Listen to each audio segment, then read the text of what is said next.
now. Listen, I know that I'm a stickler for details. I come from the old school, learn it from my dad, and I know our next guest, Bill Chow's from the old school. I've heard in past places that I've worked that I wasn't that well liked because guess what? I held people accountable. And also guess what? We won! How about that? Details, details, details. Details win, details lose. Are you winning now? This is the Rod Pedersen Show.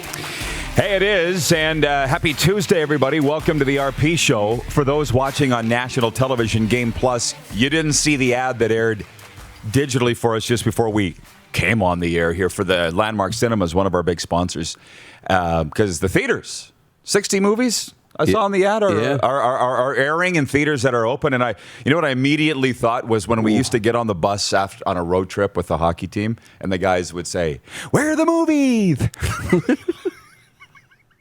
I don't know why. It just popped into my head. Where are the movies? Where are the movies? I know, right? Pretty soon. Oh, yeah. Pretty soon, we'll be in the theater watching movies. I can't wait. And Landmark Cinemas. Well, we've got ads for our show running in Landmark Cinemas, right? We got to get people into the theaters. We need people in the theaters in a big way. Now they're open here finally, so we can go again, which I'm excited to get back to Landmark, actually. And yeah. But you got to get your tickets in advance because they have limited capacity. And like the rest of the world. I know, right? Hello. I know. Hey, I know. Just a little off the board as we open up episode number 501 of Canada's daytime sports talk show. But we say hey to our American friends, too. We're emanating from the bunker here in Western Canada. Big guests today, Clark Gillies, Hockey Hall of Famer. His face adorns this desk every day. He sent this bobblehead up personally from New York because he thought our desk was a little empty.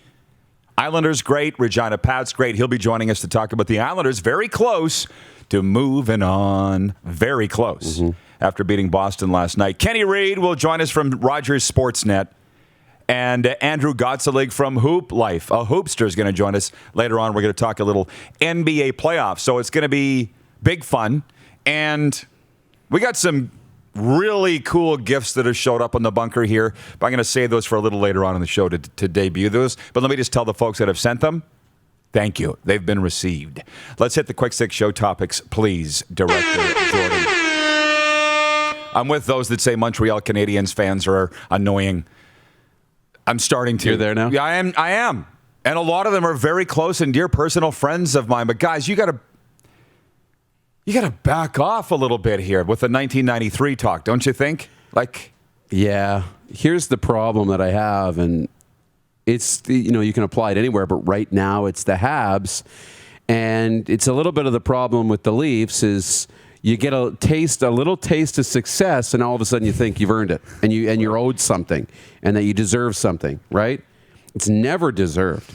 It's never, the next thing is never deserved. You don't deserve it. You're not owed anything. You have to earn everything you've gotten. And beyond, I'll be honest, the Montreal Canadiens have earned everything that they've gotten, but continue to have that mindset, right? As the underdog, continue to earn it. That's what they're doing in that locker room. But the fan base has already started to wag their finger at everybody else and develop this arrogance overnight. Right. That doesn't sit well with anybody else. That's the point. I'm with you guys. The Habs themselves, they swept out the Jets last night with an overtime victory in Game 4. I was the guy saying I could see the Jets win 4 straight and come back. Didn't happen, but it went to overtime. Montreal won, and good for them. You saw Tyler Toffoli. He scored the winner. He said afterwards, nobody believes in us. And he's right. So that's fine. He goes, basically just us and our fans are the only people that thought we could do this.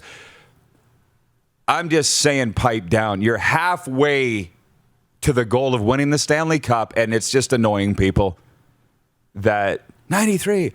You see the rally last night in St. Catharines? Oh, yeah. Where's the masks? What? Is it over? I'm okay if it's over, but is it over?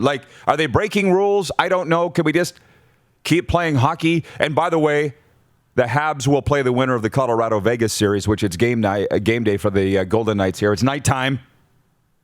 I'm very excited about that. But Montreal fans, pipe down. You're the guy that says you hate post-game trash talk. You beat Winnipeg. Can you just be humble? That's the Montreal Canadiens way. That's not the franchise's thing of rubbing it in people's faces. It's about class. It's about dignity. It's about respecting your opponent. And they're not doing that.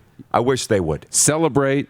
Be happy. over-celebrate, be as excited as you want, but don't do it in somebody else's face. That's where it's classless. Well, Jeff, the Stamps fan, says Montreal fans have a right being arrogant right now. Good on them. Yeah, you would say that as a Stampeders fan. You guys invented it. It's not right in either place.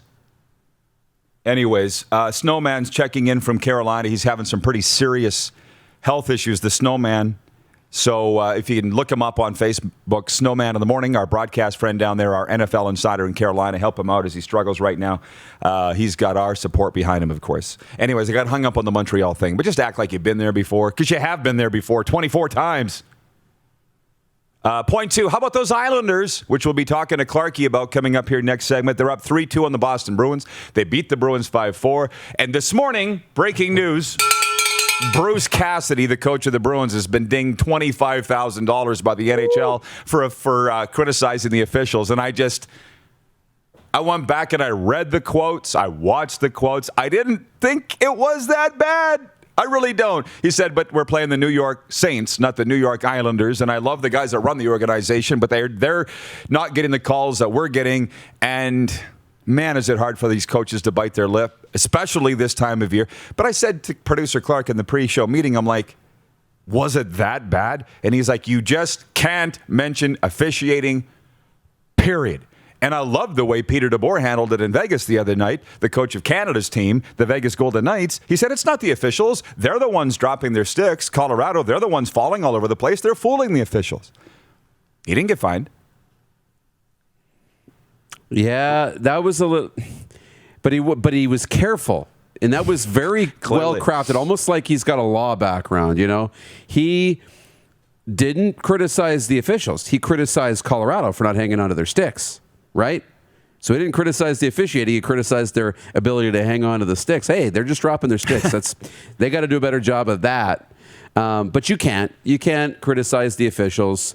It's just like around here is, you know, leaders of this team. I mean, I drop the ball all the time on things.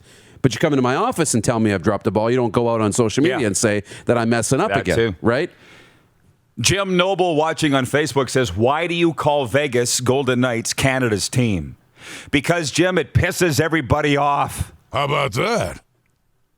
That's why. And when you stop reacting to it, I might stop. But we're rolling for a while with that one. Well, totally. It's really catching on. Well, if you tried to make the Leafs Canada's team, everybody else would revolt. If you tried to make Calgary Canada's team, everybody else. Well, Vegas is kind of a neutral party, so we can all come together, can't we? What did Ovi say? It's everybody's town. Vegas belongs to everybody. That's right. It's Canada's team.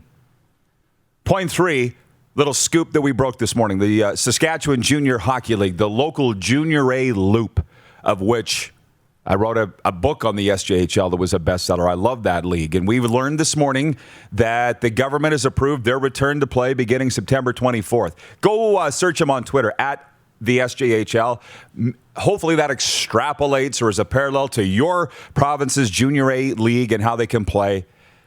But they're going to hit the ice. And bravo to the government for approving it. Now, moving on to point four, that relates to the CFL return to play. TSN's Dave Naylor reporting this morning. This is what's great about daytime sports talk, right? We're on top of all the latest stuff. Dave Naylor reporting this morning that there will be a vote by the Board of Governors to, I guess, kick off on August 5th. I sort of read that to mean play at all. And I've been getting ripped along with my close compadre Arash for being negative about the CFL return to play. And you people need to understand, I'm trying to protect your hearts, your pea-picking hearts, because there's a chance that they won't play. That's all. Everybody's hopes are sky high again. Everywhere I go, same as you. Oh, they're playing. They're playing. It was on the news. They're playing. The owner of the Ticats said they're playing. He guaranteed. Then why are they voting?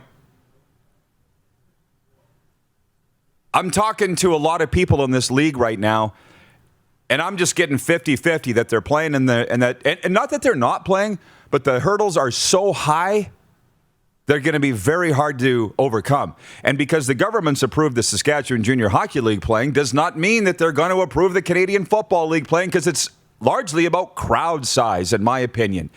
If getting huge crowds was not a hurdle that the CFL had to clear, I would say that they're going to play. CFL's been very forthright with that. They're like, we need crowds. We don't know yet that they're going to be allowed to have 10,000 or more. That's what they need. So you can call me negative all you want. I've been called far worse. Believe me. But I'm being very realistic. And now we learned today from TSN that the Board of Governors are going to vote on June 14th whether they're going to play at all August 5th. Do you see what I'm saying? You all think that they're playing. We just learned from TSN today there's a very good chance they're not. How does that sit with you? Do you have that with me? Yeah, no, for sure. We're going to find out June 14th if they're playing on August 5th. Or they may kick the can down the road a little bit and say, we're not playing August 5th, but let's try for Labor Day, and we'll make a decision on that on August 5th. Yeah. You know, like that's a very realistic possibility. Now, am I hopeful they're going to play? Absolutely. I'm hopeful. I want them to play. And that's really exciting. But help us out immensely. The Saskatchewan Junior Hockey League playing in September, I have no doubt. I mean, I am really optimistic. You know, I'll never say anything's a slam dunk because things change so quickly, especially in the last 2 years. But I think the Saskatchewan Junior Hockey League is a really highly likelihood of playing with full crowds. We're talking about being open middle of July here in Saskatchewan. They'll play. They're stuck within the rectangle. I mean, they'll figure out the Flin-Flon thing. That's just a stone's throw over the border. That's not a big deal.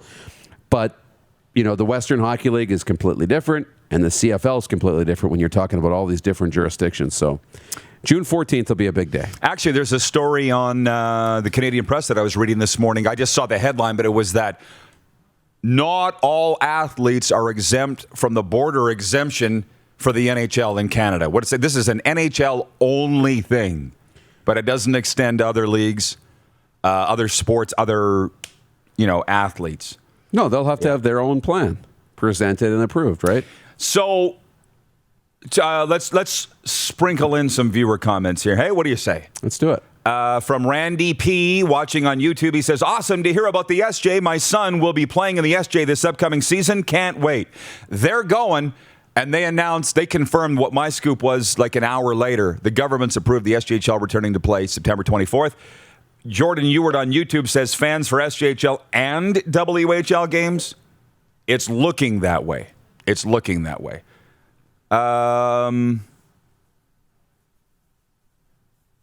What else? Anything else on that, or should I move on?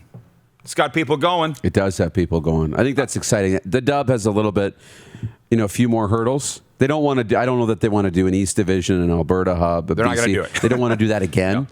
No. The traveling province to province will be a little bit different and more difficult, but high likelihood that they have fans too. From Norway, Trent Bruner's watching in Norway, where it is currently 6:13 p.m. Congratulations for 500 shows yesterday. The Montreal win shows a lot of resolve for the next round. The Islanders could just make it to the third round, too. The NHL should let the criticism on officials come and be honest about it. Nobody can be perfect all the time. Besides, I was an official and umpire once before music got big for me. Stay healthy, everyone. There's your update from Norway, Moose. That's why I will never work in a league office. Unfortunately, I don't want to. But I just think that you gotta, let the coaches vent a little bit. I do, especially when you blow it. I'm not saying Bruce Cassidy blew it, or that Bruce Cassidy had a reason. But why? Like, you just can't say anything. It's like Nazi stuff. You know what I mean? Communism. Why? You get this better than me. I do. Why can you not criticize the refs? What the hell? Because you undermine the authority of the whole operation, and they have to have some semblance of authority. Even if they are wrong? Yeah, even if they're wrong, right? Ooh. That needs to be Yuck. That needs to all be done behind closed doors. Now, it doesn't mean that criticism shouldn't be tolerated. That is communism stuff, right? That is unhealthy. But that criticism can't be public. It has to be private. The criticism has to be private. It has to be kept behind closed doors. You have to have those meetings. What are you going to do about this? And coaches get frustrated and they go to the media because they get frustrated. I don't blame them for doing it. And then if they don't speak, they get fined. Exactly. Guys, I can't speak. I'm too upset. No, you have to, or you'll get fined. Speak, but you can't talk about what I really want to talk about. Exactly. So, hence John Tortorella. Problem is, Torts does it every game. I know, but that's why I'm a Torts fan. I'm a fan. Yeah. But, you just can't do it publicly, unfortunately. From Bill Lothian, watching in the Deep South.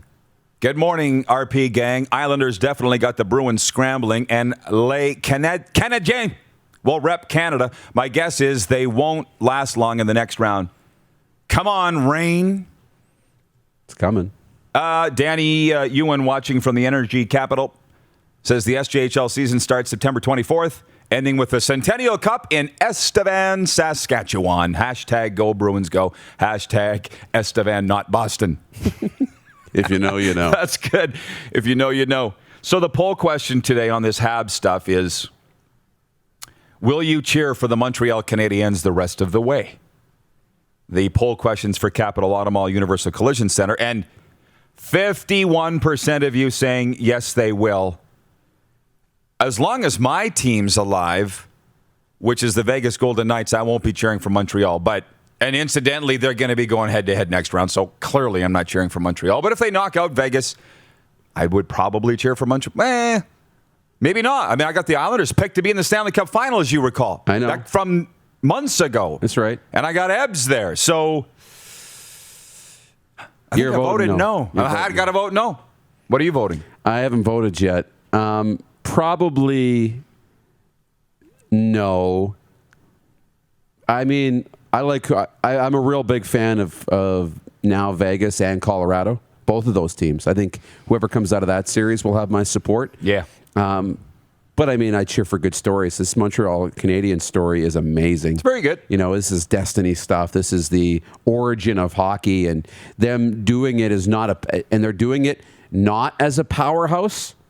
They're the underdog. It's easy to root for the underdog. So as long as I don't listen to Habs fans here for a while, shut the texts off from Brady, that kind of stuff, I can tolerate that. I'll be in on the Habs. But I love them. They're great people. Oh, you need them. By name, Tom Shepard, Tony Plater, Paul Barmby, I can name Bob My dad. Marrier, all the Habs fans. They're great people, some of my closest friends, but you guys got to shut up. My dad, just sit back and enjoy the ride because you're annoying the rest of us. My dad just learned how to use a cell phone in the pandemic. Just learned. He doesn't call. Sometimes he does, and it's really nice. Yeah. And he's become a texter. But the guy is he a Tommy texter? But the guy made sure to call me 5 minutes after Game 7. Did you see the game? How'd the game go? Yeah, Did you enjoy the game? I'm like, Dad, you've never trash talked in your life to me, and now you're doing it after Game 7. Take his phone away. I know. We got Jethro? We do? Okay.